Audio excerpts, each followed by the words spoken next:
গৌরীকুণ্ড ও সোনপ্রয়াগের মাঝে ধসের কবলে পূর্ণার্থীদের দল। গৌরীকুণ্ড থেকে সোনপ্রয়াগের মাঝে ঘটে যায় ভয়াবহ দুর্ঘটনা। প্রসঙ্গত, বিগত বেশ কিছুদিন ধরেই উত্তরাখণ্ডের একাধিক জায়গায় চলছে নাগাড়ে বৃষ্টি। কেদারনাথেও চলছে বৃষ্টি। সূত্রের খবর, ওই দুর্যোগপূর্ণ আবহাওয়ায় সোমবার সন্ধ্যায় কেদারনাথ দর্শন সেরে ফেরার পথে ওই পূর্ণার্থীদের দল ধসে চাপা পড়ে যায়। খবর ছড়িয়ে পড়তেই ঘটনাস্থলে পৌঁছায় রাজ্য বিপর্যয় মোকাবিলা বাহিনী। তখন সেই রাতেই ৩ জনকে উদ্ধার করে উদ্ধারকারী দল।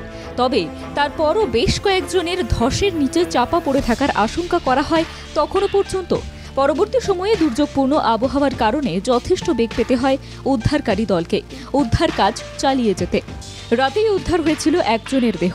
মঙ্গলবার সকাল থেকে আবারও শুরু হয় উদ্ধার কাজ। উদ্ধার হয় আরও 4 জনের দেহ।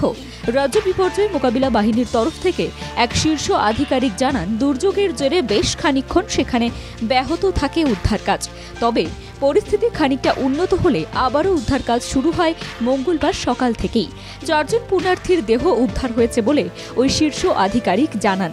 প্রশাসন সূত্রে খবর, মৃতরা মধ্যপ্রদেশ, গুজরাট এবং নেপালের বাসিন্দা। ব্যুরো রিপোর্ট, বাংলা জাগো।